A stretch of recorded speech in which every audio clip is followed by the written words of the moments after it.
morning, everybody. Hope y'all have had a happy rising. Find ourselves enjoying the day. It's a little cold out here, but hey. So, I am going back to the Urantia book for a moment, and I'll be pausing from reading Harry Potter and the Philosopher's Stone. The Urantia book is a book that my father had given me while I was flying out to California. I was reading it on the airplane, and many of the subject matters were over my head. But now I'm beginning to place some of the data that the book provides. I'm going to be starting out on paper 96, Yahweh, God of the Hebrews. In conceiving of deity, man first includes all gods, then subordinates all foreign gods to his tribal deity, and finally excludes all but the one God of final and supreme value. The Jews synthesized all gods into their more sublime concept of Lord God of Israel. The Hindus likewise combined their multifarious deities into the one spirituality of the gods. Portrayed in the Rig Veda, while the Mesopotamians reduced their gods to the more centralized concept of El Marduk. These ideas of monotheism matured all over the world not long after the appearance of Mechaventa Melchizedek at Salem in Palestine. But the Melchizedek concept of deity was unlike that of the evolutionary philosophy of inclusion, subordination, and exclusion. It was based exclusively on creative power, and very soon influenced the highest deity concepts of Mesopotamia, India, and Egypt. The Salem religion was the Salem religion was revered as a tradition by the Kenites and several other Canaanite tribes, Canaanite, and this was one of the purposes of Melchizedek's incarnation, that a religion of one God should be so fostered as to prepare the way for the earth bestowal of a son of that one God. Michael could hardly come to Urantia until there existed a people believing in the universal Father among whom he could appear. The Salem religion persisted among the Kenites in Palestine as their creed, and this religion, as it was later adopted by the Hebrews, was influenced first by Egyptian moral teachings, then later by Babylonian theologic thought, and lastly by Iranian concepts of good and evil. Factually, the Hebrew religion is predicated upon the covenant between Abraham and Mechaventa Melchizedek. Evolutionally, it is the outgrowth of many unique situational circumstances, but culturally, it has borrowed freely from the religion, morality, and philosophy of the entire Levant. It is through the Hebrew religion that much of the morality and religious thought of Egypt, Mesopotamia, and Iran was transmitted to the Occidental peoples.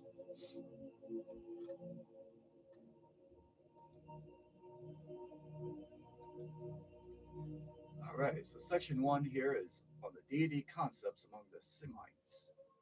The early Semites regarded everything as being indwelled by a spirit.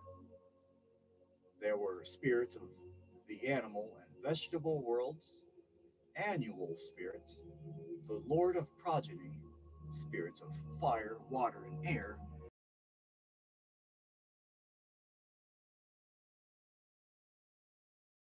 and the teaching of Melchizedek regarded a universal creator never fully destroyed the belief in these subordinate spirits or nature gods. The progress of the Hebrews from polytheism through henotheism, theism to monotheism was not an unbroken and continuous conceptual development. They experienced many retrogressions and the evolution of their deity concepts. While during any one epoch, there existed varying ideas of God among different groups of Semite believers. From time to time, numerous terms were applied to their concepts of God, and in order to prevent confusion, these various deity titles will be defined as they pertain to the evolution of Jewish theology. Yahweh was the god of the southern Palestinian tribes, who associated this concept of deity with Mount Horeb, the Sinai volcano. Yahweh was merely one of the hundreds and thousands of nature gods which held the attention and claimed the worship of the Semitic tribes and peoples. Number two, we have El Elyon. For centuries after Melchizedek's sojourn at Salem, his doctrine of deity persisted in various versions, but was generally connotated by the term El Elyon, the Most High God of Heaven. Many Semites, including the immediate descendants of Abraham, at various times worshipped both Yahweh and El Elyon. And then number three, El Shaddai. It is difficult to explain what El Shaddai stood for. This idea of God was a composite derived from the teachings of Amenemop's Book of Wisdom, modified by Akhenaten's doctrine of Aton, and further influenced by Melchizedek's teachings embodied in the concept of El Elyon. But as the concept of El Shaddai permeated the Hebrew mind, it became thoroughly colored with the Yahweh beliefs of the desert. One of the dominant ideas of the religion of this era was the Egyptian concept of divine providence. The teachings that material prosperity was a reward for serving El Shaddai. Number four, El. Amid all this confusion of terminology and haziness of concepts, many devout believers sincerely endeavored to worship all of these evolving ideas of divinity. And there grew up the practice of referring to this composite deity as El. And this term included still other of the Bedouin nature gods. Number five, Elohim. In Kish and the long persisted Sumerian Chaldean groups who taught a three-in-one God concept, founded on the traditions of the days of Adam and Melchizedek. This doctrine was carried to Egypt, where this trinity was worshipped under the name of Elohim, or in the singular as Eloha or Eloah. The philosophic circles of Egypt and later Alexandrian teachers of Hebraic extraction taught this unity of pluralistic gods. And many of Moses' advisors at the time of the Exodus believed in this trinity. But the concept of the Trinitarian Elohim never became a real part of Hebrew theology until after they had come under the political influence of the Babylonians. Number six, sundry names. The Semites disliked to speak the name of their deity, and they therefore resorted to numerous appellations from time to time, such as the Spirit of God, the Lord, the Angel, the Most High, Adonai, the Ancient of Days, the Lord God of Israel, the Creator of heaven and earth, Kyrios, Jah, the Lord of hosts, and the Father of heaven. Jehovah is a term which in recent times has been employed to designate the completed concept of Yahweh, which finally evolved in the long Hebrew experience. But the name Jehovah did not come into use until 1500 years after the time of Jesus. Up to about 2000 BC, Mount Sinai was intermittently active as a volcano, occasional eruptions occurring as late as the time of the sojourn of the Israelites into this region.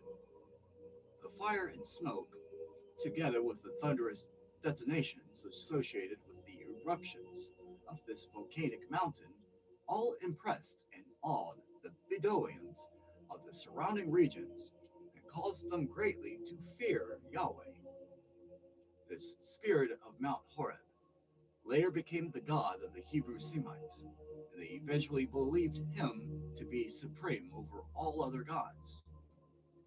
The Canaanites had long revered Yahweh, and although many of the Kenites believed more or less in El Elyon, the super god of the Salem religion, a majority of the Canaanites held loosely to the worship of the old tribal deities.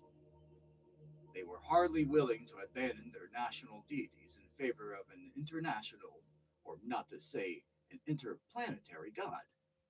They were not universal deity minded, and therefore these tribes continued to worship their tribal deities, including Yahweh, and the silver and golden calves, which symbolized the Bedouin herders' concept of the spirit of the Sinai volcano.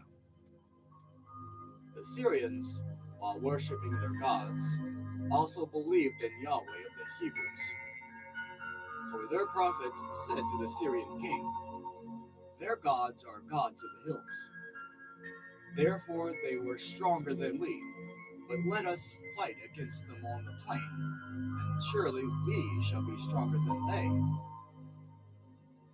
As man advances in culture, the lesser gods are subordinated to a supreme deity. The great Jove persists only as an exclamation.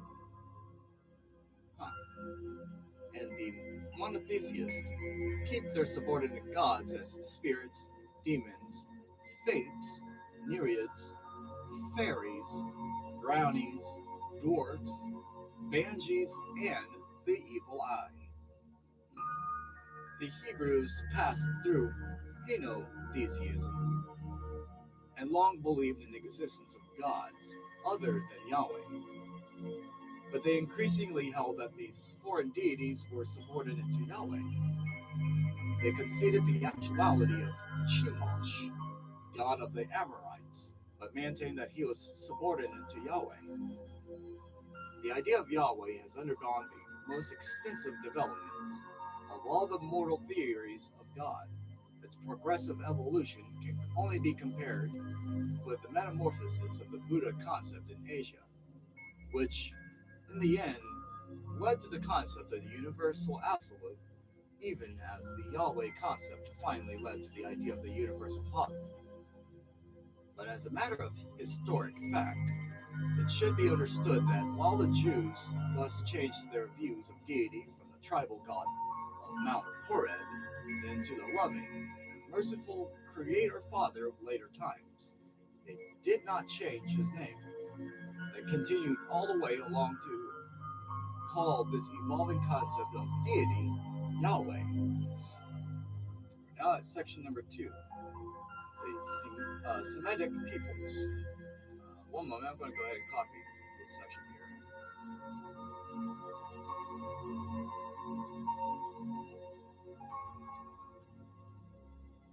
There you go.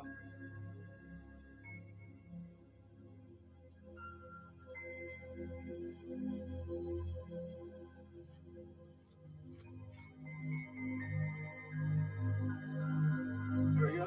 All right. So, section number 2.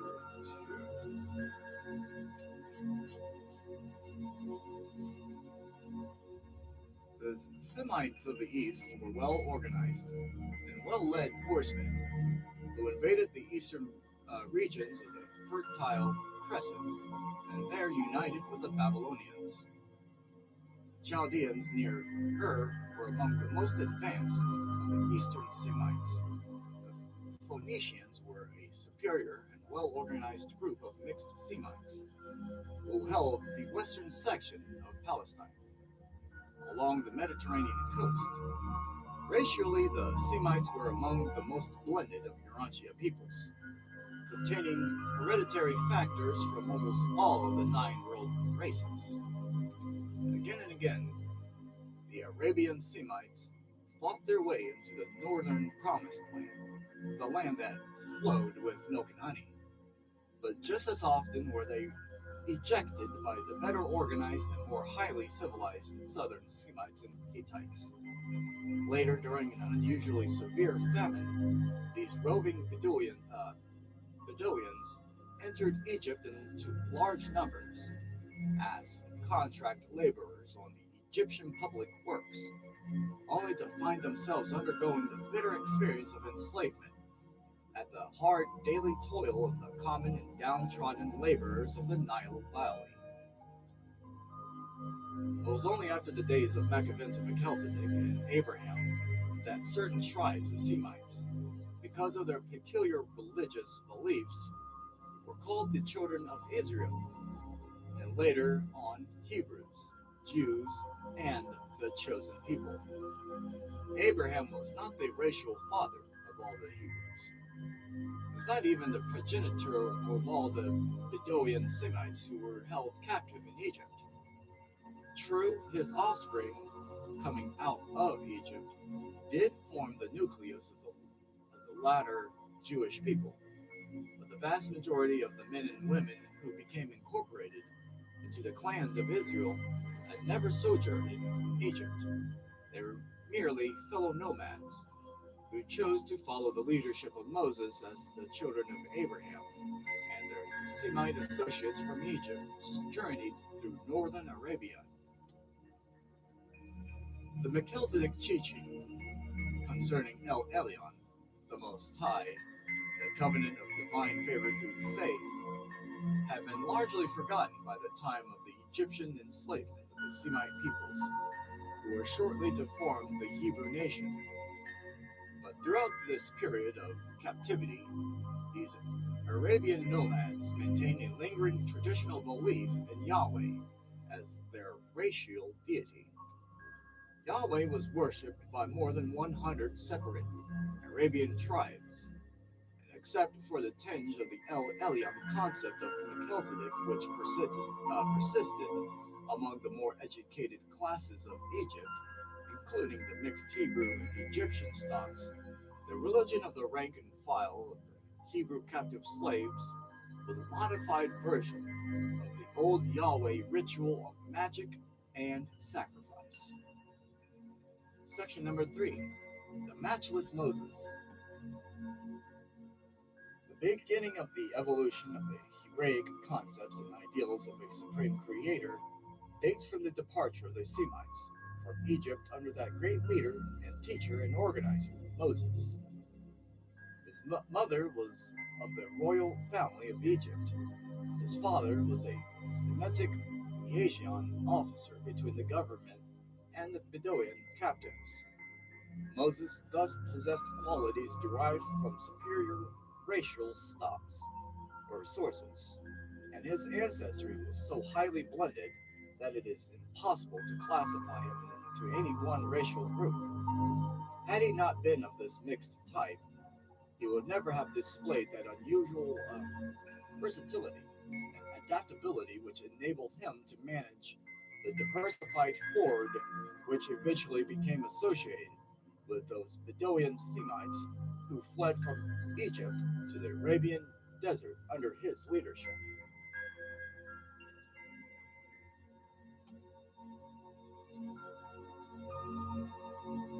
One moment here.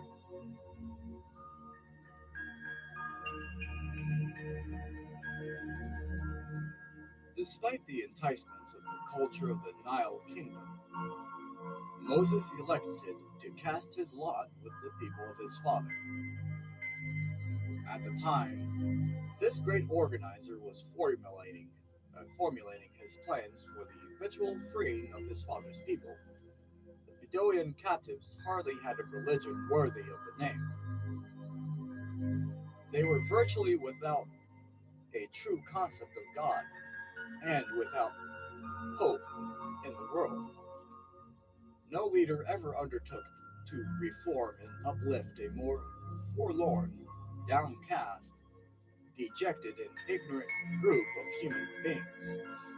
But these slaves carried latent possibilities of development in their hereditary strings, and there were a sufficient number of educated leaders who had been coached by Moses in preparation for the day of revolt and the strike for liberty to constitute a corps of efficient organizers. These superior men had been employed as native overseers of their people.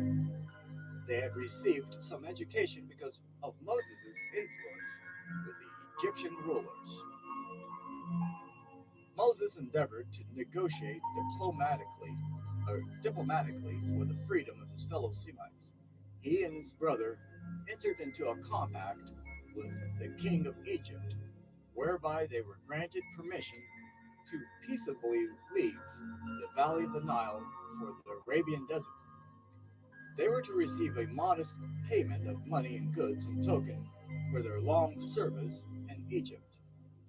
The Hebrews, for their part, entered into an agreement to maintain friendly relations with the pharaohs and to not join in any allegiance against Egypt. But the king later saw fit to repudiate this treaty, giving as his reason the excuse that his spies had discovered disloyalty among the Bedouin slaves.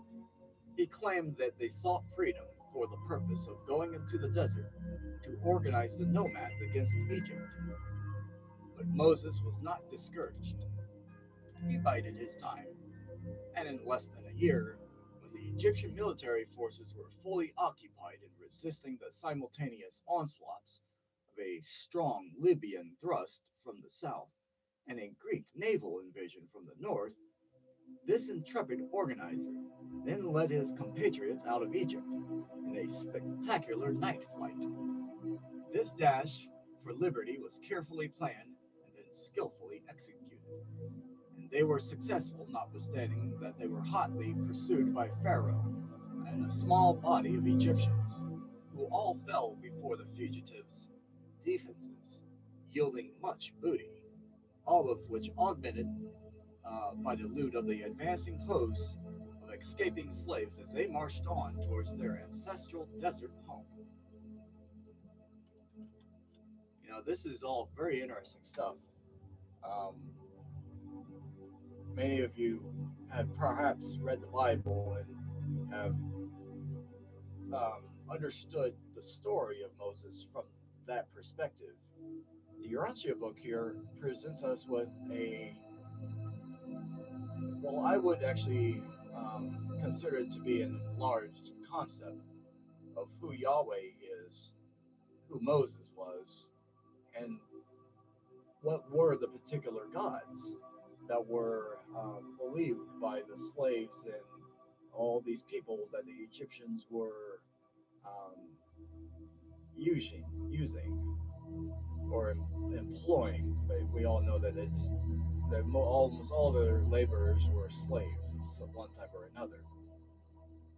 All right, we're in number 4, the proclamation of Yahweh.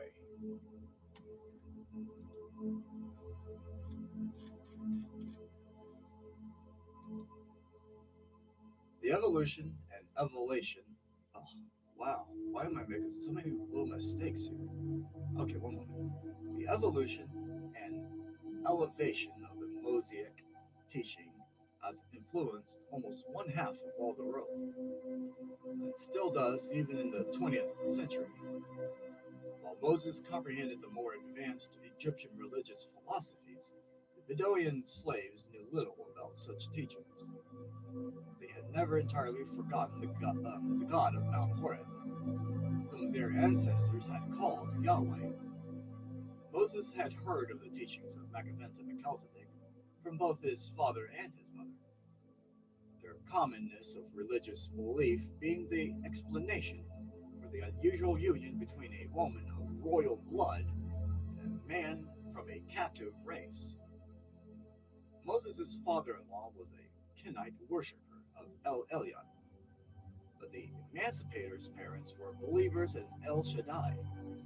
Moses thus was educated as an El Shaddaiist through the influence of his father-in-law. He decided to become an El Elyonist. And by the time of the Hebrew encampment around Mount Sinai after the flight from Egypt, he had formulated a new and enlarged concept of deity, derived from all of his former beliefs, which he wisely decided to proclaim to his people as an expanded concept of their olden tribal god, Yahweh. Moses had endeavored to teach these Bedouins the idea of El Elyon, but before leaving Egypt, he had become convinced that they would never fully comprehend their doctrine. Therefore, he deliberately determined upon the compromise adoption of their tribal god of the desert as the one and only God of his followers. Moses did not specifically teach that other peoples and nations might not have other gods, but he did resolutely maintain that Yahweh was over and above all, especially to the Hebrews. But always was he plagued by the awkward predicament of trying to present his new and higher idea of deity to these ignorant slaves under the guise of the ancient term Yahweh, which had always been symbolized by the golden calf of the Bedouin tribes. The fact that Yahweh was the God of the fleeing Hebrews explains why they tarried so long before the holy mountain of Sinai, and why they were received, and why they there received the Ten Commandments, which Moses promulgated in the name of Yahweh, the God of Horeb, during this lengthy sojourn before the Sinai, in their religious ceremonials of the newly evolving Hebrew worship were further perfected. It does not appear that Moses would ever have succeeded in the establishment of this somewhat advanced ceremonial worship and in keeping his followers intact for a quarter of a century had it not been for the violent eruption of Horeb during the third week of their worshipful sojourn at its base. The mountain of Yahweh was consumed in fire, and the smoke ascended like the smoke of a furnace. The whole mountain quaked greatly. In view of this cataclysm, it is not surprising that Moses could impress upon his brethren the teachings that their God was a mighty, terrible, devouring fire, fearful and all-powerful. Moses proclaimed that Yahweh was the Lord God of Israel, who had singled out the Hebrews as his chosen people. And he was building a new nation, and he wisely nationalized his religious teachings, telling his followers that Yahweh was a hard taskmaster, a jealous God. But nonetheless, he sought to enlarge their concept of divinity when he taught that Yahweh was the God of the spirits of all flesh. And when he said that the eternal God is your refuge, and underneath are all the everlasting arms, Moses taught that Yahweh was a covenant-keeping God, that he will not forsake you, neither destroy you, nor forget the covenant of your fathers, because the Lord loves you and will not forget the oath by which he swore to your fathers. Moses made a heroic effort to uplift Yahweh to the dignity of a supreme deity when he presented him as the God of truth and without iniquity, just and right in all his ways. And yet, despite this exalted teaching, the limited understanding of his followers made it necessary to speak of God as being in man's image, as being subject to fits of anger, wrath, and severity, even that he was vengeful, easily influenced by man's conduct. Under the teachings of Moses, this tribal nature god, Yahweh, became the Lord God of Israel, who followed them through the wilderness and even into exile, where he presently was conceived of as the God of all peoples. The later captivity that enslaved the Jews in Babylon finally liberated the evolving concept of Yahweh to assume the monotheistic role of the God of all nations. The most unique and amazing feature of the religious history of the Hebrews concerns this continuous evolution, the concept of deity from the primitive god of Mount Horeb up through the teachings of their successive spiritual leaders to the high level of the development depicted in the deitic doctrines of the Isaiahs, who proclaimed that magnificent concept of the loving and merciful Creator Father. We are now at section 5, the teachings of Moses.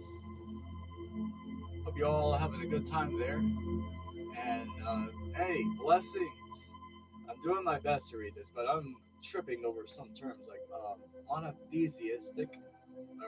So like that, I'm tripping over that word for some reason. I'll have to practice it off camera. But thank you, Yvette Twyford.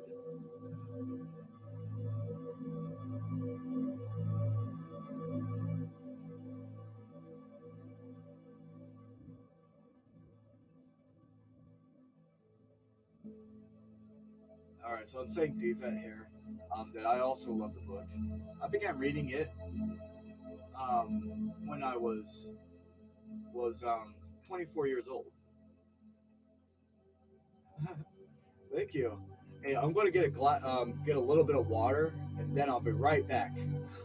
Thank you, Yvette, for joining me. I have some ideas of what sections I want to read next. Like some of the Jesus papers, I think would be kind of interesting or uplifting for our minds and consciousness. Aloha.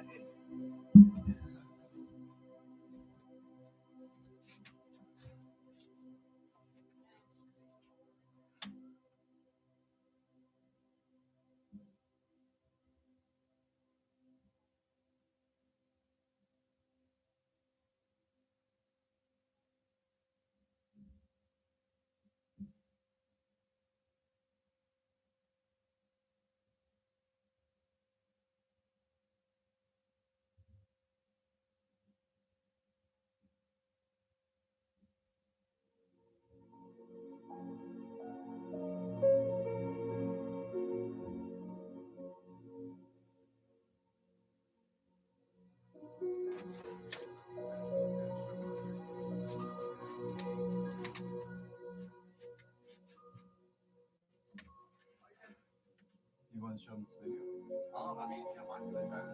Yeah, go ahead. Check out this really fast. Okay. So, we have the option of going ahead and you can create music in here. We've got 3 microphones. We've got a drum pad. We've also got, so you can plug in a bunch of instruments. Yeah, we plugged in a guitar yesterday. Yeah. It got me to. I had no idea how to get it to record properly in here. It sounded great, I think, after you got it all set up. Yeah. So you're gonna cut your CD or? Not yet. But you can. Yeah, I can't wait to. I need to. Yeah. So awesome option. Yeah, making music, making podcasts. I think you've been doing some like books, right? Like books. Yes, I've been reading some of the Harry Potter books. Oh yeah.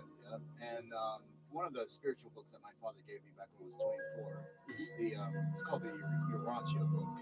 It has some stories about Jesus and Moses in it. Okay. I'm not familiar with the book, but yeah. It's thick. It's huge. That's awesome. Yeah. So this basically sets up.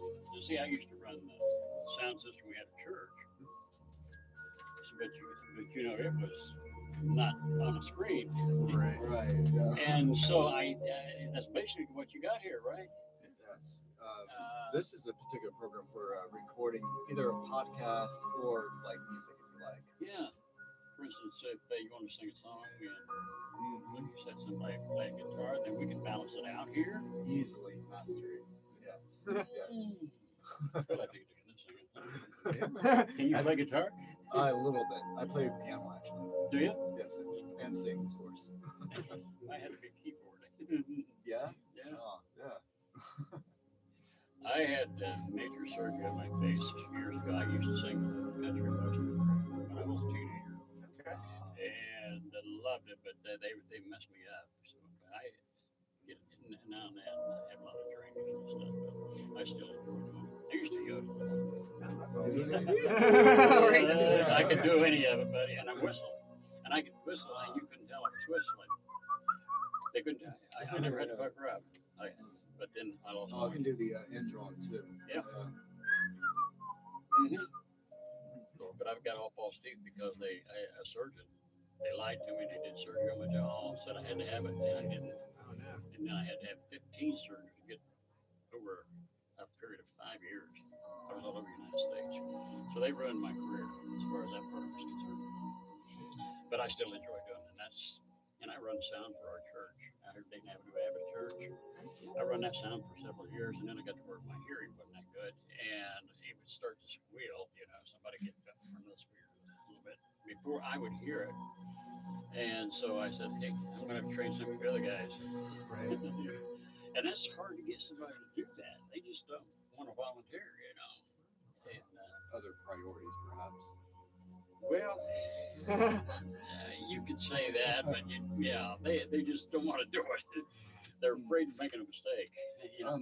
Joseph Shepherd. I'm Ralph Strawberry. Ralph Strawberry. If you want, I could leave you my email address. I don't know what you're getting into. I'm getting basically looking to see what's going on here and see what I guess I'm thinking I'm going to do with 3D printers, but I didn't even know this was. Yeah, it's a huge come up for Xenia in particular. It is. I see like youngsters having their chance to like learn how to record music, and they're starting to get us some ideas. Well, yeah, because I like what I've been doing for several years, and we got a big keyboard. Of course, it's a lot bigger now than it was then. And I went to Indiana, and I flew over there. I'm an ex-pilot. I lost my medical, but anyhow, a buddy of mine.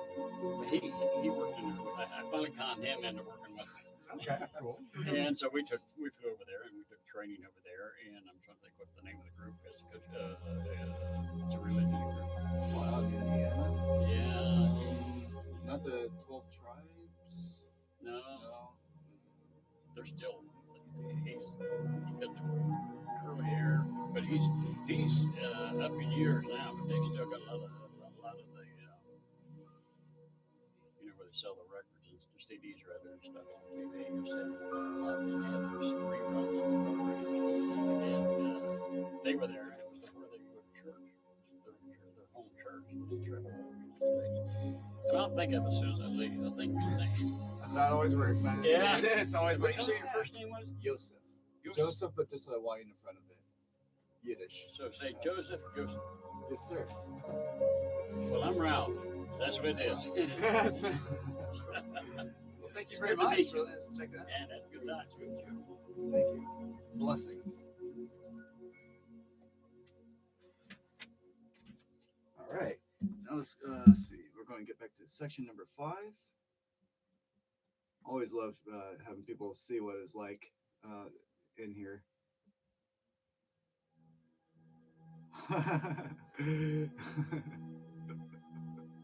Yeah. Okay, now I'm going to, let's see. Number 5, the teachings of Moses. Moses was an extraordinary combination of military leader, social organizer, and religious teacher. He's the most important individual world teacher and leader between the times of Macaventa and Jesus. Moses attempted to introduce many reforms in Israel, of which there is no record. In the space of one man's life, he led the polyglot horde of so-called Hebrews out of slavery and uncivilized roaming, while he laid the foundation for the subsequent birth of a nation and the perpetuation of a race. There is so little on record of the great work of Moses because the Hebrews had no written language at the time of the Exodus. The record of the times and doings of Moses was derived from the traditions extant more than 1,000 years after the death of that great leader. Many of the advances which Moses made over and above the religion of the Egyptians and the surrounding Levantine tribes were due to the Kenite traditions of the time of Melchizedek. Without the teaching of Macaventa to Abraham and his contemporaries, the Hebrews would have come out of Egypt in hopeless darkness. Moses and his father-in-law, Jethro, gathered up the residue of the traditions of the days of Melchizedek and these teachings, and joined to the learnings of the Egyptians, and guided Moses in the creation of the improved religion and ritual of the Israelites. Moses wasn't an organizer. He selected the best in the religion and mores of Egypt and Palestine, and associating these practices with the traditions of the Melchizedek teachings, organized the Hebrew ceremonial system of worship. Moses was a believer in providence. He had become thoroughly tainted with the doctrines of Egypt concerning the supernatural control of the Nile and the other elements of nature. He had a great vision of God, but he was thoroughly sincere when he taught the Hebrews that if they would obey God, then he will love you, bless you, and multiply you. He will multiply the fruit of your womb and the fruit of your land, the corn, wine, oil, and your flocks. You shall be prospered above all people. And the Lord your God will take away from you all sickness, and will put none of the evil diseases of Egypt upon you. He even said, remember the Lord your God, for it is he who gives you the power to get wealth. You shall lend to many nations, but you shall not borrow. You shall reign over many nations, but they shall not reign over you. But it was truly pitiful to watch this great mind of Moses, trying to adapt his sublime concept of El Elyon the Most High to the comprehension of the ignorant and illiterate Hebrews.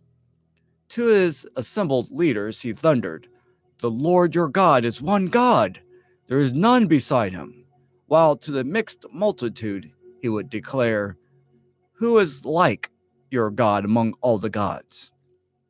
Moses made a brave and partly successful stand against fetishes and idolatry, declaring, you saw no similitude on the day that your God spoke to you at Horeb out of the midst of the fire. He also forbade the makings of images of any sort. Moses feared to proclaim the mercy of Yahweh, preferring to all his people with the fear of the justice of God, saying, the Lord your God is God of gods and Lord of lords, a great God, a mighty and terrible God who regards not man. Again, he sought to control the turbulent clans when he declared that your God kills when you disobey him. He heals and gives life when you obey him. But Moses taught these tribes that they would become the chosen people of God only on condition that they kept all his commandments and obeyed all his statutes.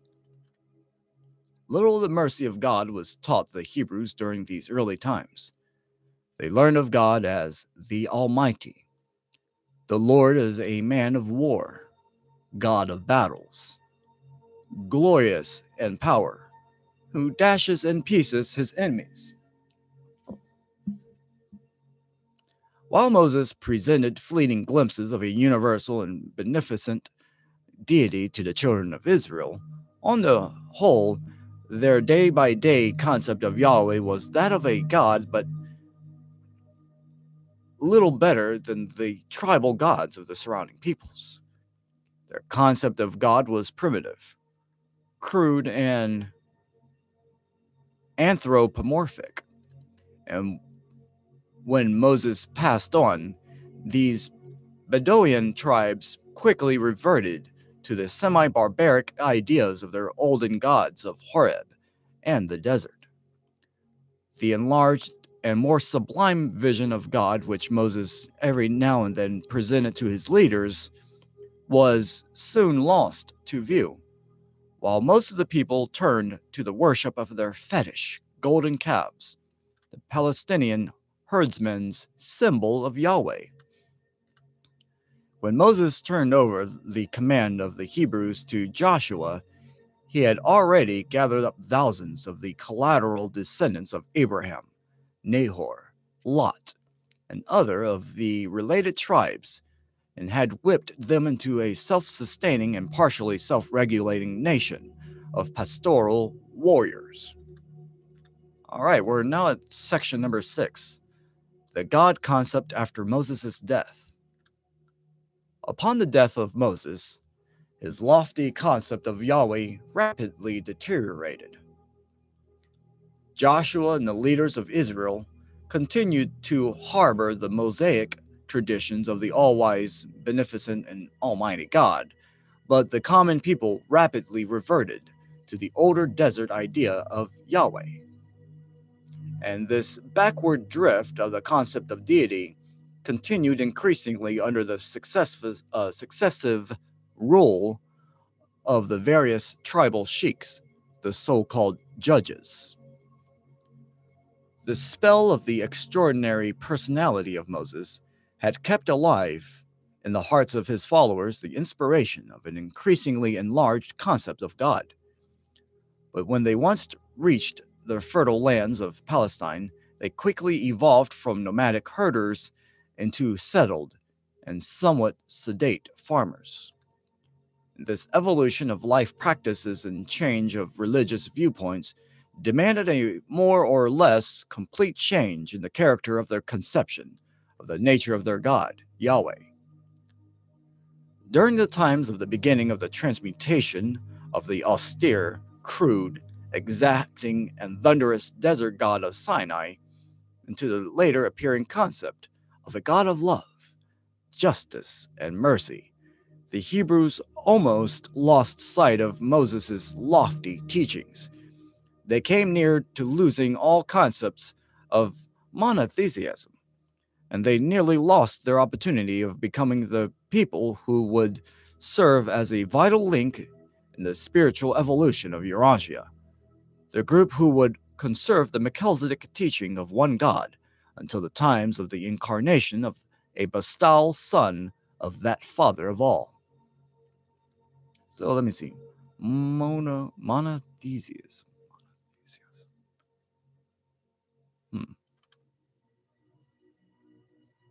Sorry, I'm still trying to get that word there. Monotheism. Monotheism.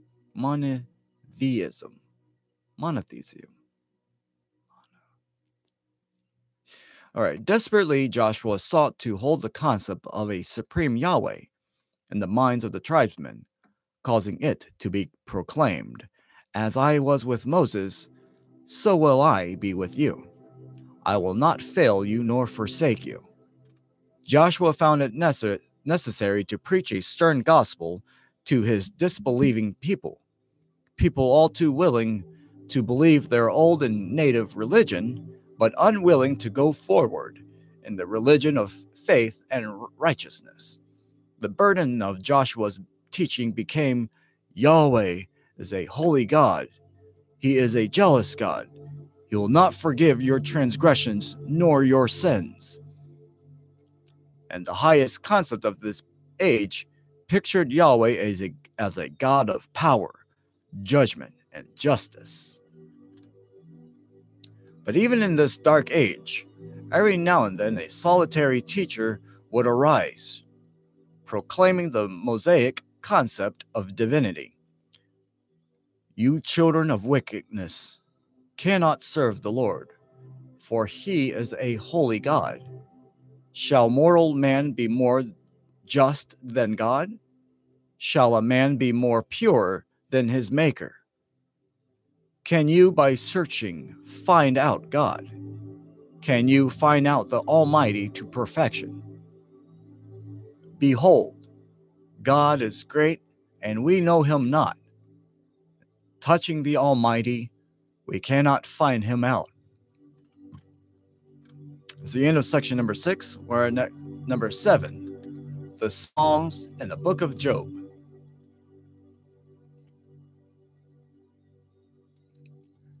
All right, so under the leadership of their sheiks and priests, the Hebrews became loosely established in Palestine. But they soon drifted back into the benighted beliefs of the desert, and became contaminated with the less advanced Canaanite religious practices. They became idolatrous and licentious.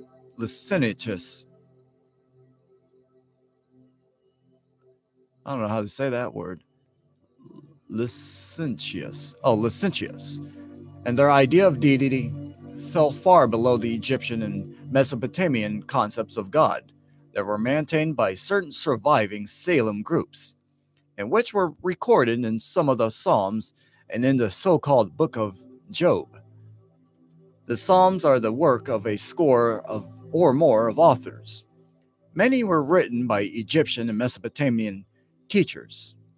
And during these times when the Levant worshipped nature gods, there were still a goodly number who believed in the supremacy of El Elyon, the Most High. No collection of religious writings gives expression to such a wealth of devotion and inspirational ideas of God as the Book of Psalms, and it would be very helpful if, in the perusal of this wonderful collection of worshipful literature, consideration could be given to the source and chronology of each separate hymn of praise and adoration, bearing in mind that no other single collection covers such a great range of time. This Book of Psalms is the record of the varying concepts of God entertained by the believers of the Salem religion throughout the Levant, and embraces the entire period from Amenemhat to Isaiah. In the Psalms, God is depicted in all phases of conception, from the crude idea of a tribal deity to the vastly expanded ideal of the later Hebrews, wherein Yahweh is pictured as a loving ruler and merciful father. And when thus regarded, this group of Psalms constitutes the most valuable and helpful assortment of devotional sentiments ever assembled by man up to the times of the 20th century. The worshipful spirit of this collection of hymns transcends that of all other sacred books of the world. The variegated picture of deity presented in the Book of Job was the product of more than a score of Mesopotamian religious teachers, extending over a period of almost 300 years. And when you read the lofty concept of divinity found in this compilation of Mesopotamian beliefs, you will recognize that it was in the neighborhood of Ur of Chaldea that the idea of a real God was best preserved during the dark days in Palestine. In Palestine, the wisdom of and all-pervasiveness of God was often grasped by, but seldom was his love and mercy.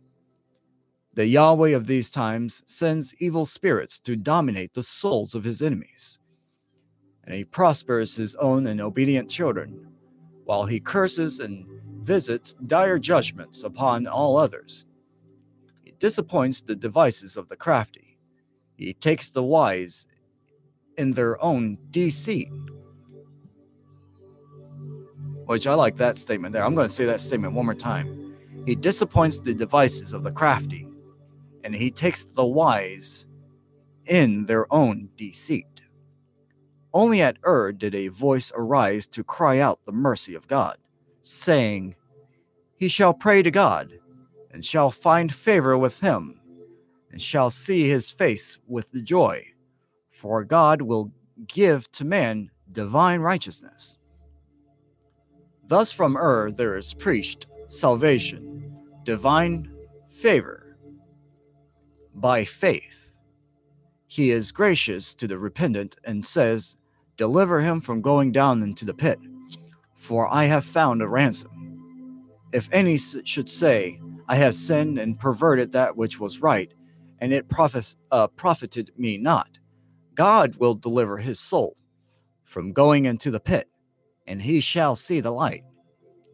Not since the times of Melchizedek had the Levantine roll heard such a ringing and cheering message of human salvation as this extraordinary teaching of Elihu, the prophet of Ur and priest of the Salem believers, that is, the remnant of the one-time Melchizedek colony in Mesopotamia. And thus did the remnants of the Salem missionaries in Mesopotamia maintain the light of truth during the period of the disorganization of the Hebrew peoples until the appearance of the first of that long line of the teachers of Israel, who never stopped as they built, concept upon concept, until they had achieved the realization of the ideal of the universal and creator father of all, the acme of the evolution of the Yahweh concept. And this, this whole paper here was presented by Melchizedek of Nebadon. Let me see. We had just ended, we're about to go to paper 97. Well, wait. Evolution of the God concept among the Hebrews. You know what? We could choose another section if you want, actually.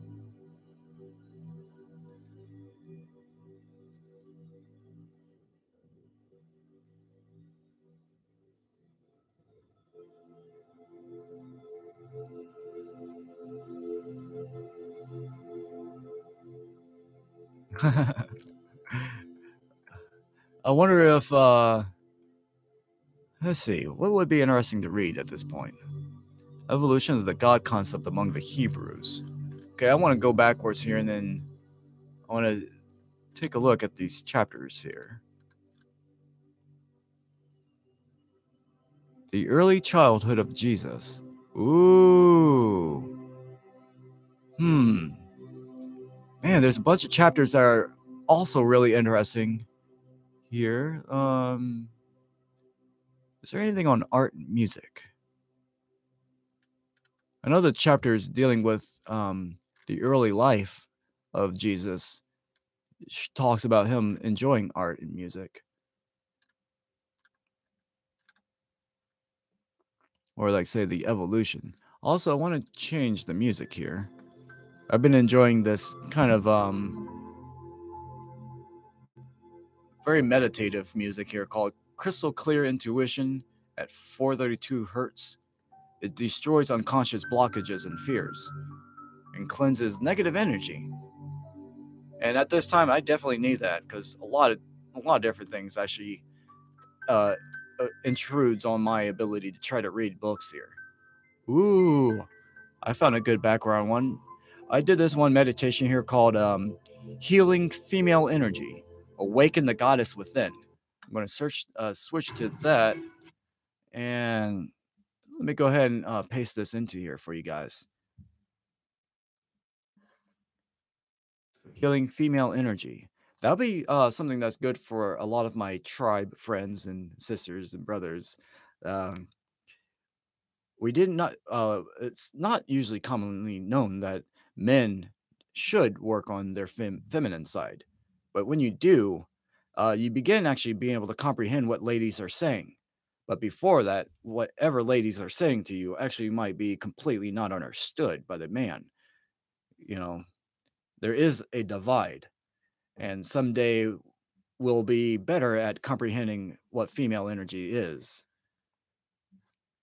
But for now, let me go ahead and play this. There. Oh, yeah, and it's Kundalini rising and chakra stuff. All right, there we go. Let's see. I had read earlier the marriage institution, the evolution of marriage. And I really enjoyed that section because it talks about the evolution of how man and women treated each other and their importance to one another. Ooh, I think I see what I like here. See, there's paper 88, which is the fetishes, charms, and magic. Aha! And going backwards, paper 44. If I cut paper 88 in half, we have the celestial artisans. I think I'll go ahead and read that paper for us.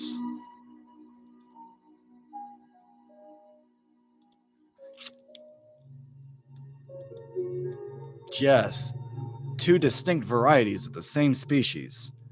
Exactly as it is, you know. All right, so here we go. I'm going to read this section for us, the celestial artisans, because I was wanting to look up something dealing with art and music, and this section here will definitely blow all of our collective minds. Let's go ahead and have 5 conscious breaths here. All right, I'm finished with my 5 breaths. I hope you are.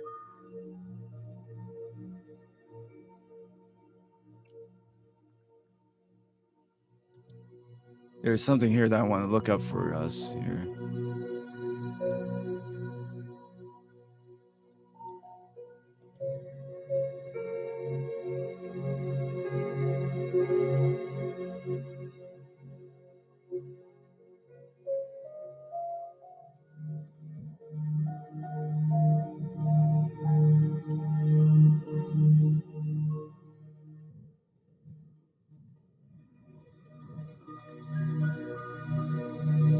All right, so the celestial artisans, paper 44. Among the courtesy colonies of the various devotional and universe headquarters worlds may be found the unique order of composite personalities, denominated the celestial artisans.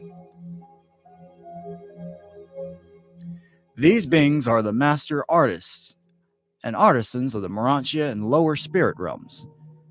They are the spirits and semi-spirits who are engaged in Urantia embellishments and in spiritual beautification. Such artisans are distributed throughout the grand universe. On the headquarters worlds of the super universes, the local universes, the constellations, and systems, as well as on all spheres settled in light and life. But their chief realm of activity is in the constellations, and especially on the 770 worlds surrounding each headquarters spheres. That's a lot to take in. Yeah. Many of you are going to start realizing the more and more that I read the Urantia book here, the more you're going to feel that you're living on a tiny, tiny, tiny planet. But let's go ahead and continue. Through their work may be almost incomprehensible to the material mind, and it should be understood that the Urantia and spirit worlds are not without their high arts and supernal cultures. The celestial artisans are not created as such. They are a selected and recruited corps of beings composed of certain teacher personalities, native to the central universe, and their volunteer pupils drawn from the ascending mortals and numerous other celestial groups. The original teaching corps of these artisans was sometime assigned by the Infinite Spirit in collaboration with the 7 Master Spirits, and consisted of 7,000 Havona instructors, 1,000 to each of the 7 divisions of artisans. With such a nucleus to start with, there has developed through the ages this brilliant body of skillful workers in spirit and Urantia affairs. Any Urantia personality or spirit entity is eligible for admission to the corps of the celestial artisans, that is, any being below the rank of inherent divine sonship. Ascending sons of God from the evolutionary spheres may, after their arrival on the Urantia worlds, apply for admission to the artisan corps, and if sufficiently gifted, may choose such a career for a longer or shorter period. But no one may enlist with the celestial artisans for less than 1 millennium, 1,000 years of super universe time. Ooh, baby. Sorry. All celestial artisans are registered on the Super Universe headquarters, but are directed by Urantia supervisors on the local universe capitals. They are commissioned in the following 7 major divisions of activity by the Central Corps of Urantia supervisors, functioning on the headquarters world of each local universe. 1. Celestial musicians. 2. Heavenly reproducers. 3. Divine builders. 4. Thought recorders. 5. Energy manipulators. 6. Designers and embellishers. And 7. Harmony workers.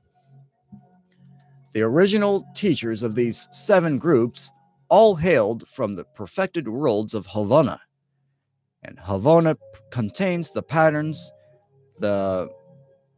pattern studies for all phases and forms of spirit artistry. While it is a gigantic task to undertake to transfer these arts of Havana to the worlds of space, the celestial artisans have improved in technique and execution from age to age, as in all other phases of the ascending career of those who are most advanced in any line of endeavor are required constantly to impart their superior knowledge and skills to their less favored fellows. Oh yeah, that is the sharing of the talents in the Bible. Ding, ding, ding. But that is not always an understood thing, though, for how to share talents, though.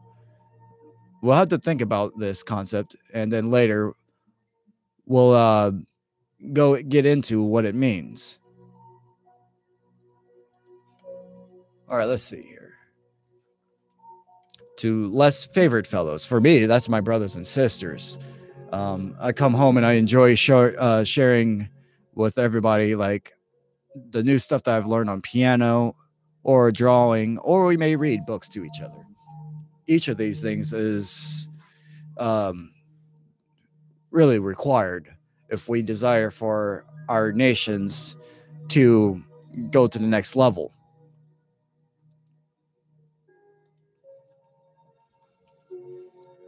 You will first begin to glimpse these transplanted arts of Havana on the mansion worlds, and their beauty and your appreciation of their beauty will heighten and brighten until you stand in the spirit halls of Salvington and behold the inspiring masterpieces of the supernal artists of the spirit realms. All these activities of the Urantian spirit worlds are real. To spirit beings, the spirit world is a reality. To us, the material world is the more unreal. The higher forms of spirits freely pass through ordinary matter. High spirits are reactive to nothing material, accepting certain of the basic energies. To material beings, the spirit world is more or less unreal. To spirit beings, the material world is almost entirely unreal, being merely a shadow of the substance of spirit realities. All right, I'm going to go ahead and pause right here so that I can look up something for y'all.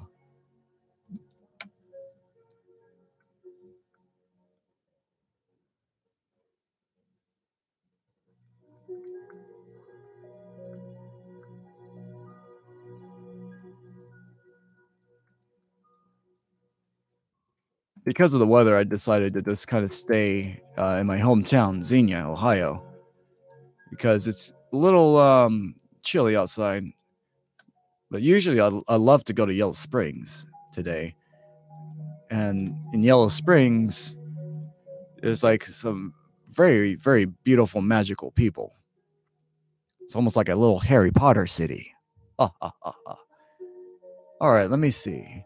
I cannot, with exclusive spirit vision, perceive the building in which this narrative is being translated and recorded. A divine counselor from Uversa, who chances to stand by my side, perceives still less of these purely material creations. We discern how these material structures appear to you by viewing a spirit counterpart presented to our minds by one of our attending energy transformers. this material building is not exactly real to me, a spirit being, but it is, of course, very real and very serviceable to material mortals. Oh yeah, I remember what I was going to do. Okay, I'm looking. I want to share with y'all 2 art pieces. Let's see. I can get it to you guys really fast. Let me see.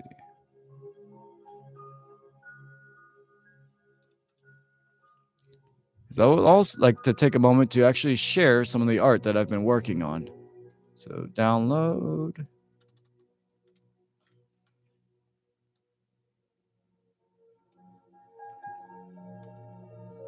Download. Download. Download. Download.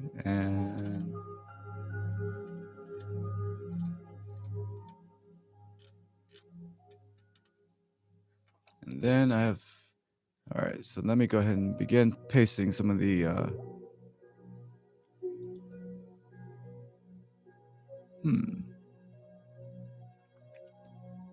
How do I insert an image on here?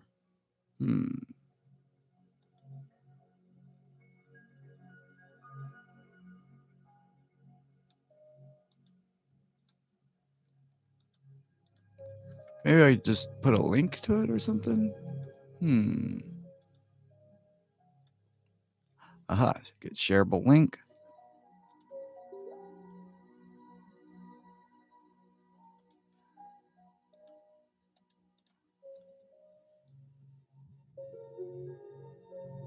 Let's see. Will it show up? Aha. Well, you could just go ahead and click on that. And that's a picture of my throat chakra being unlocked. You'll look at it for yourself and just envision your face instead of mine. And you can then begin feeling what the energies are like. Because becoming unlocked is a serious journey. Some of us have to be out in Hawaii or California to undergo some of our transformations. For me, it happened out in Maui, Hawaii, where I went through my transformations. And I still can't believe that some of the things that happened. All right, here we go.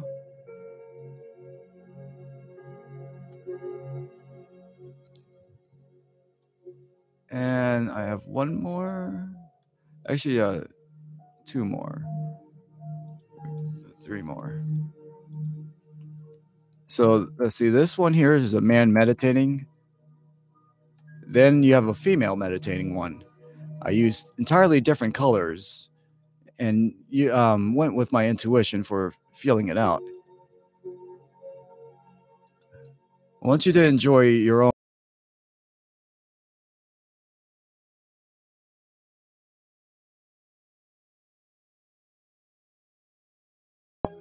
Hold on here.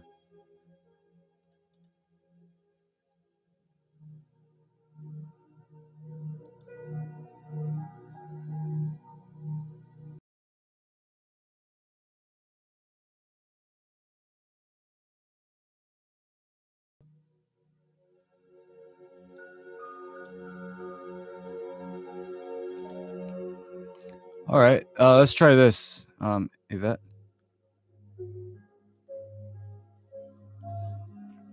All right, let me know if that one works. That's the female meditating.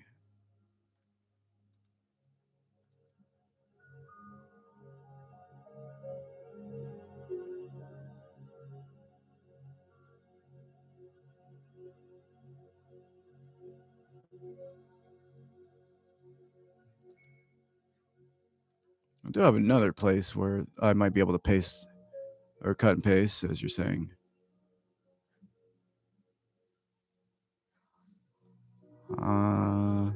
So if I go to my photos, then I can go to albums and art. It's sometimes overwhelming trying to share some of the art that I've done.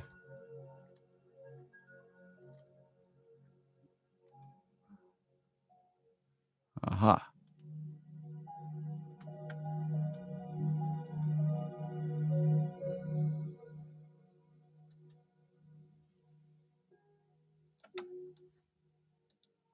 Let's see if this works.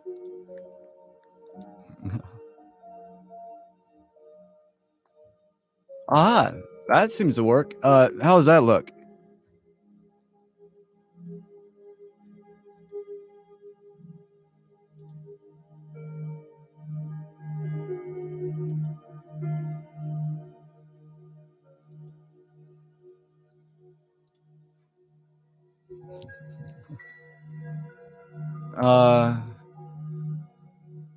This one's owned by my friend Brandon, or we call him Llama.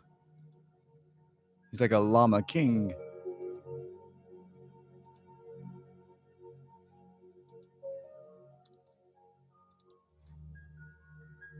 No?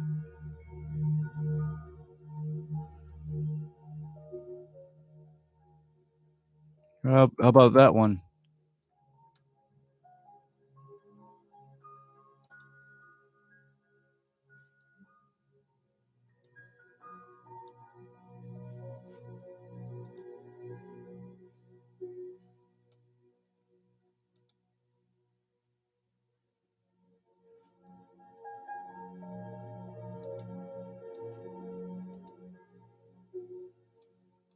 Wish I had an easier way to share or put art inside of here.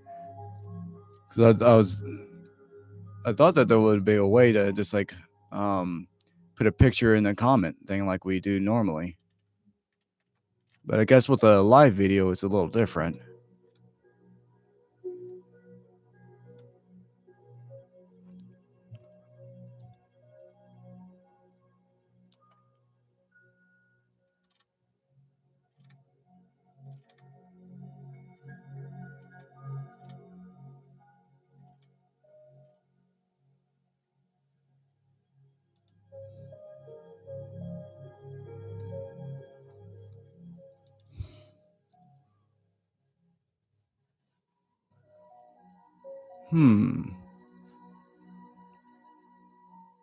Here, let me just do this for you. Oh, okay. Probably because I'm live.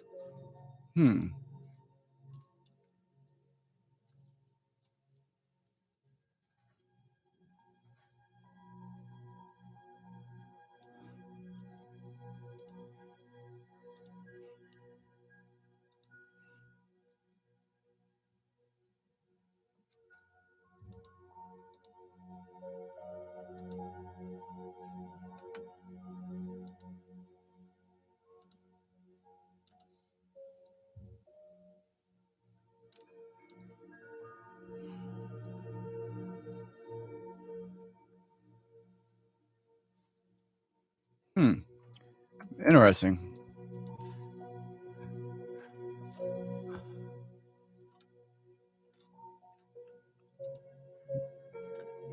Well, maybe I'll go ahead and just continue reading.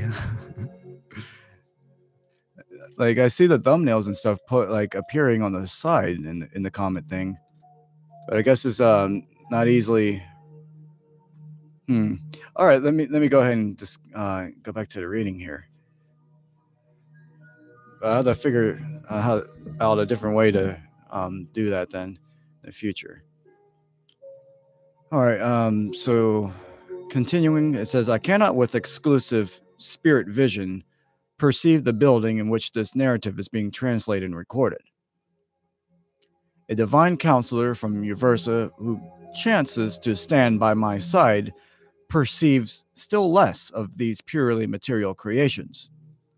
We discern how these material structures appear to you by viewing a spirit counterpart presented to our minds by one of our attending energy transformers. This material building is not exactly real to me, a spirit being, but it is, of course, very real and very serviceable to material mortals. There are certain types of beings who are capable of discerning the reality of the creatures, of both the spirit and the material worlds. Belonging to this class are the so-called fourth creatures of the Havona Servitals and the fourth creatures of the Conciliators. The angels of time and space are endowed with the ability to discern both spirit and material beings, as also are the ascending mortals subsequent to deliverance from the life in the flesh. After attainment of the higher spirit levels, the ascenders are able to recognize material, Urantia, and spirit realities. There is also here with me a mighty messenger from Versa, an ascended adjuster fused, one-time mortal being, and he perceives you as you are. And at the same time, he visualized the solitary messenger, the Super Nephim. Did I say that right? Super Nephim. And other celestial beings present. Never in your long ascendancy will you lose the power to recognize your associates of former existences. Always as you ascend inward in the scale of life, will you retain the ability to recognize and fraternize with the fellow beings of your previous and lower levels of experience. Each new translation or resurrection will add one more group of spirits beings to your vision range, without in the least depriving you of the ability to recognize your friends and fellows of former estates. All this is made possible in the experience of ascending mortals by the action of the indwelling thought adjusters. Through their retention of the duplicates of your entire life's experiences, you are assured of never losing any true attribute you once had. And then these adjusters are going through with you, as a part of you, and in reality as you. But I almost despair of being able to convey to the material mind the nature of the work of the celestial artisans. I am under the necessity of constantly perverting thought and distorting language in an effort to unfold to the mortal mind the reality of these Urantia transactions and near spirit phenomena. Your comprehension is incapable of grasping, and your language is inadequate for conveying the meaning, value, and relationship of these semi-spirit activities. And I proceed with this effort to enlighten the human mind concerning these realities with the full understanding of the utter impossibility of my being very successful in such an undertaking. One moment here.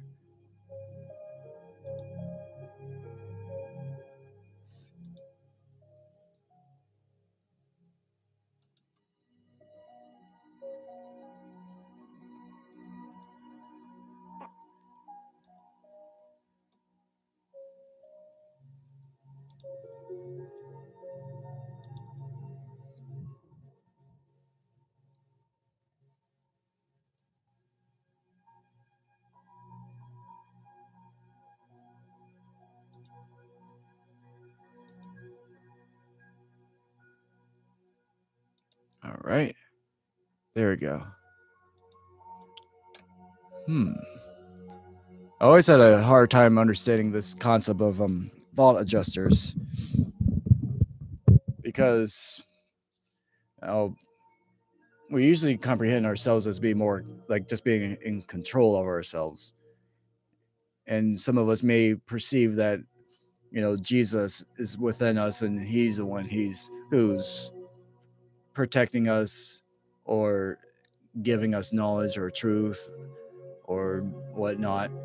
Or we may pray to God and have a connection to God and feel that that connection to God is what strengthens our spiritual influences and realities. But in truth, having a thought adjuster, I believe, is really necessary because we grow up having distorted concepts of many things. You can have a very distorted notion of what a woman or who a woman is. And without the aid of a thought adjuster, then you may, for the rest of your life, always treat women in a certain way. Or you may treat children like a certain way all the time, just because you grew up a concept of who these entities or people are. They're called prejudices and such. So when we are blessed with a thought adjuster, then that can have an influence on our development, give us opportunities to perceive a fellow human being in a new way, to perceive spirit and the words coming out of the mouths of our friends, loved ones. We may begin hearing them with greater and greater clarity, which I find to be a beautiful thing, because at times I can completely misunderstand what my friend is saying, and I could blow up on them thinking that they were saying something that's completely off chart from what they were intending. Let's hope that we can stop having these distortions of what people are saying to us soon. Maybe we'll have an end of wars and such. All right, let me go ahead and continue reading here. I look forward to getting through this chapter and then taking a rest break, because I'm having a hard time continuing. I might actually have to go and get some water soon too. But let me read one more paragraph.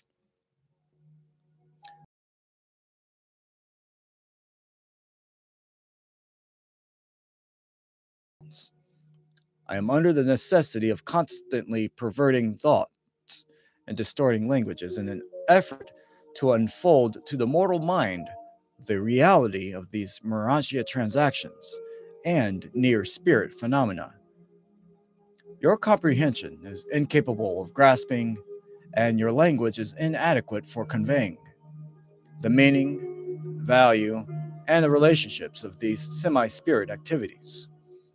And I proceed with this effort to enlighten the human mind concerning these realities with the full understanding of the utter impossibility of my being very successful in such an undertaking. I can do no more than attempt to sketch a crude parallelism between mortal material activities and the manifold functions of the celestial artisans. If the Urantia races were more advanced in art and other cultural accomplishments, then could I go that much farther in an effort to project the human mind from the things of matter to those of Urantia. About all I can hope to accomplish is to make emphatic the fact of the reality of these transactions of the Urantia and the spirit worlds. We're at section number 1, the celestial musicians. Ooh, this is gonna be cool. Thank you for hanging out with me. Get a swig of water, then I'll be right back.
Oh, I'm back.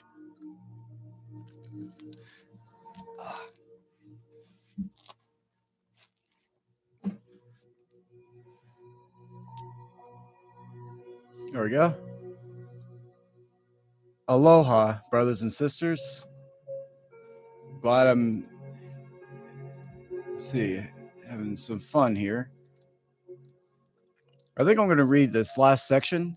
Then I'm going to go back to, then I'm going to have to do a new live and start the next chapter in the Harry Potter book, The Philosopher's Stone. I've been really enjoying it, and I kind of imagine myself reading to my children someday. Someday. I have no children as yet, but someday soon. So, section number 1, the celestial musicians. With the limited range of mortal hearing, you can hardly conceive of Urantia melodies. There is even a material range of beautiful sound unrecognized by the human sense of hearing. Oh, wow. Okay, for that, I'm going to find some Final Fantasy piano music.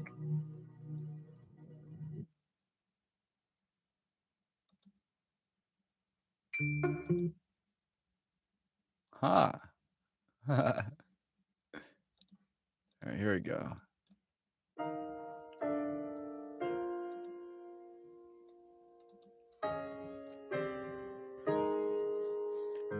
Not to mention the inconceivable scope of Urantia and spirit harmony.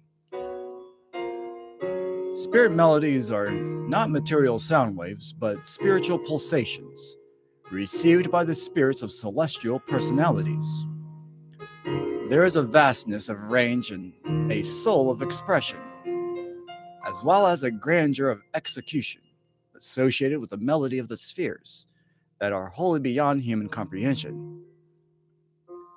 I have seen millions of enraptured beings held in sublime ecstasy, while the melody of the realm rolled in upon the spirit energies of the celestial circuits. These marvelous melodies can be broadcast to the uttermost parts of the universe. The celestial musicians are occupied with the productions of celestial harmonies by the manipulation of the following spirit forces. 1. Spirit sound. The spirit current interruptions. 2. Spiritual light. The control and intensification of the light of the Urantia and spiritual realms. Number 3. Energy impingements. Melody produced by the skillful management of the Urantia and spirit energies. Number 4. Color symphonies. Melody of Urantia color tones. This ranks among the highest accomplishments of the celestial musicians.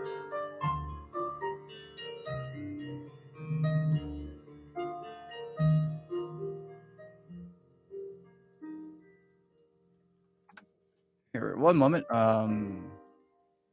Desiring to share some art with my new friends here, Yvette. Okay.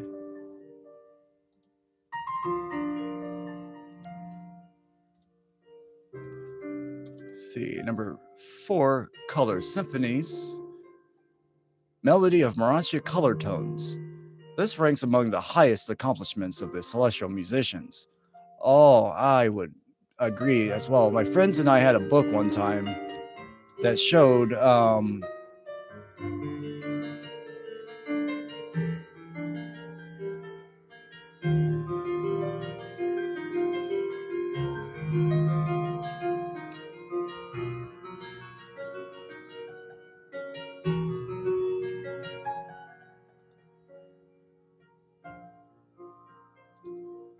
right, I wish I could pause it live here, but I can't find a way to do that.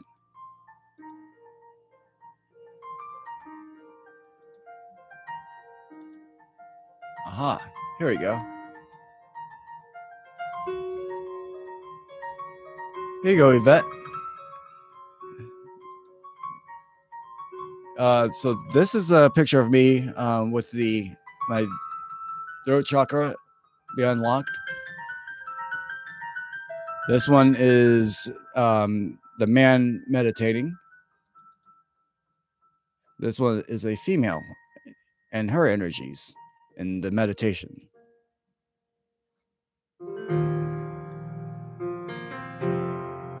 And then we have children of the sun.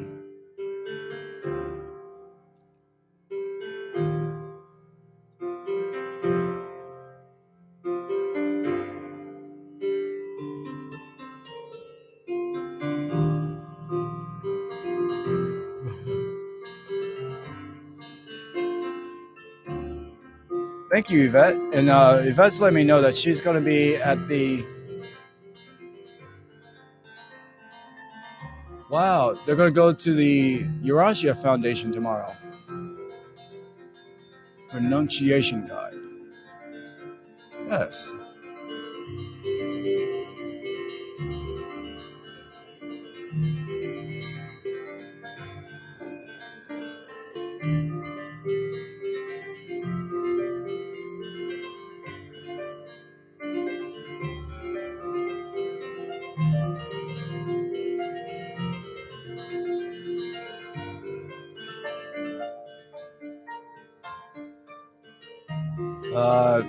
At the moment, I'm not in a study group, Yvette, but I have been looking or thinking about it for starting one here in Ohio. I see that you're over in Colorado.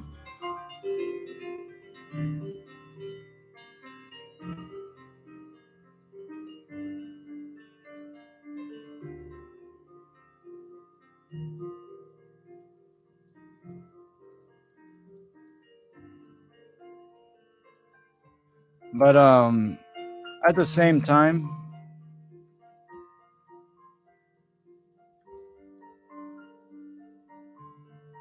I'd also really like to be more in like a spiritual books type of group where my friends bring like any of their spiritual books that they felt was really crucial to their development, and we just read a few chapters out of each one, so that we kind of like have a nice like meal to eat.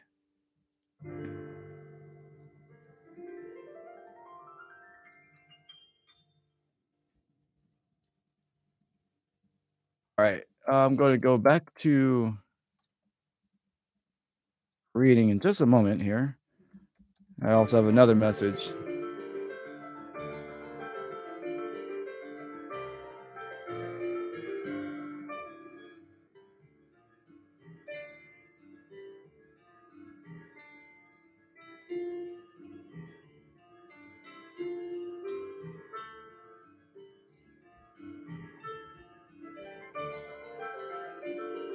All right.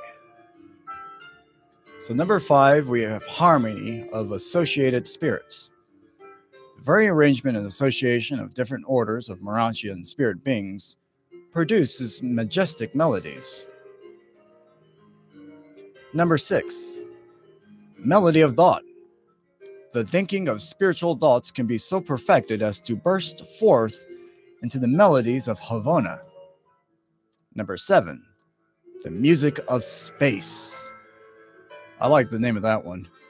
By proper attunement, the melodies of other spheres can be picked up on the universe broadcast circuits. It's like a radio station for space.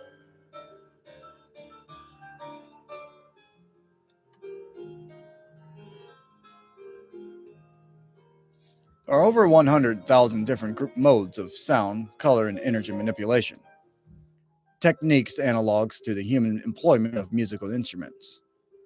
Your ensembles of dancing undoubtedly represent a crude and grotesque attempt of material creatures to approach the celestial harmonies of being placement and personality arrangement. The other 5 forms of Urantia melody are unrecognized by the sensory mechanisms of material bodies. Harmony, the music of the 7 levels of melodious association, is the one universal code of spirit communication.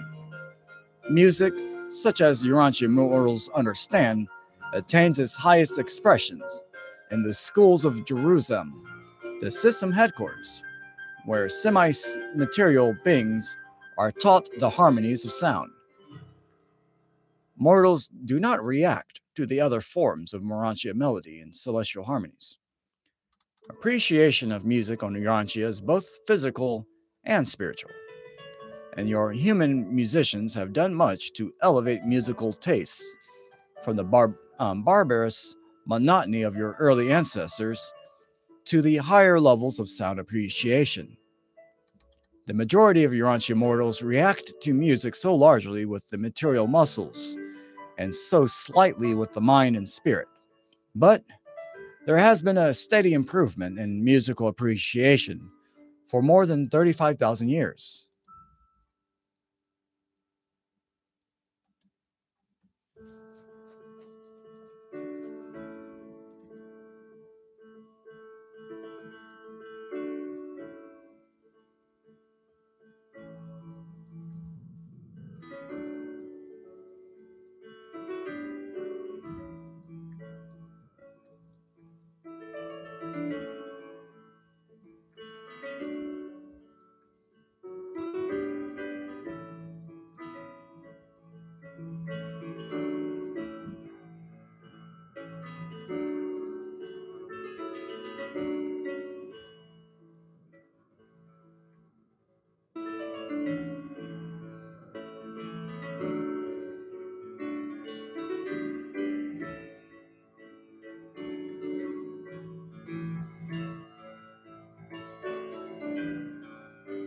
All right. Tuneful syncopation represents a transition from the musical monotony of primitive man to the expressionful harmony and meaningful melodies of your later-day musicians. These earlier types of rhythms stimulates the reaction of the music-loving sense without entailing the exertion of the higher intellectual powers of harmony appreciation, and thus more generally appeal to immature or spiritually indolent individuals. Ooh, here. Y'all want to know what I'm listening to at the moment? We are listening to some Final Fantasy piano music.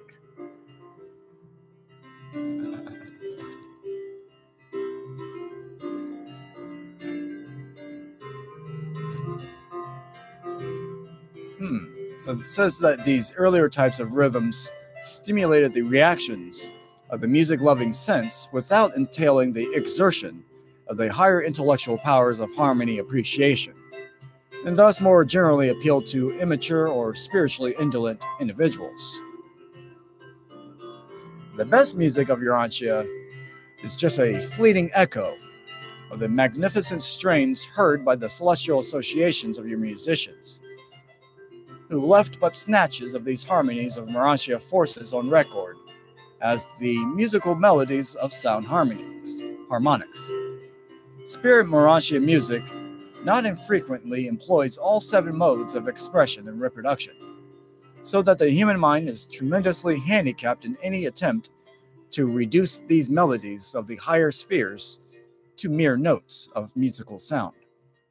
Such an effort would be something like endeavoring to reproduce the strains of a great orchestra by means of a single musical instrument.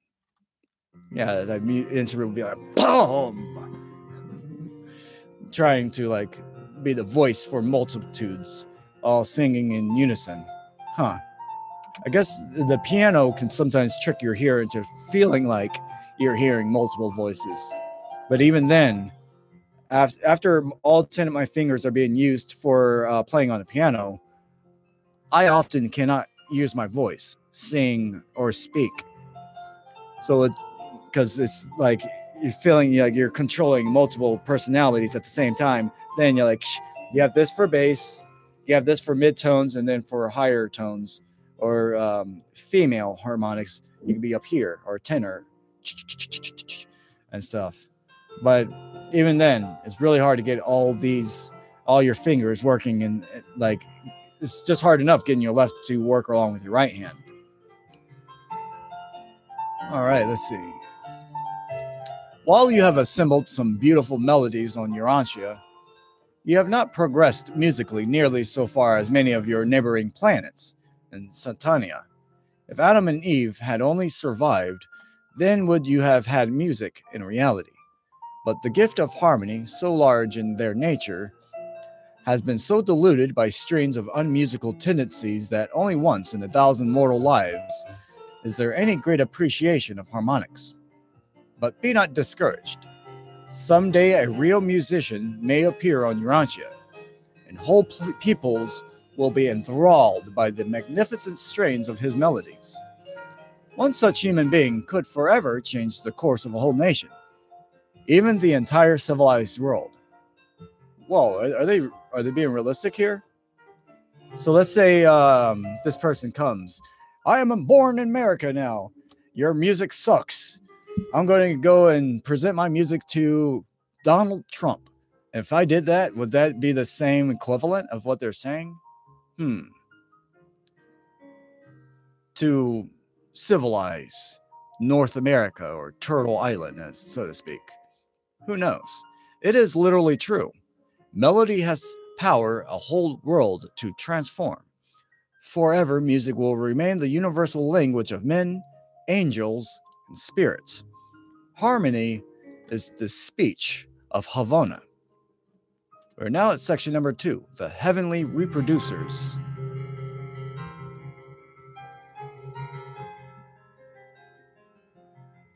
All right. Phil, it's now time to go ahead and stop this live. We're at 1 hour, 45 minutes, and 46 minutes. Hey, thank you for listening. God bless you and aloha. There's many good things in this book for you to read. So hopefully you begin reading the book for yourself and finding out what it has to offer. Signing out.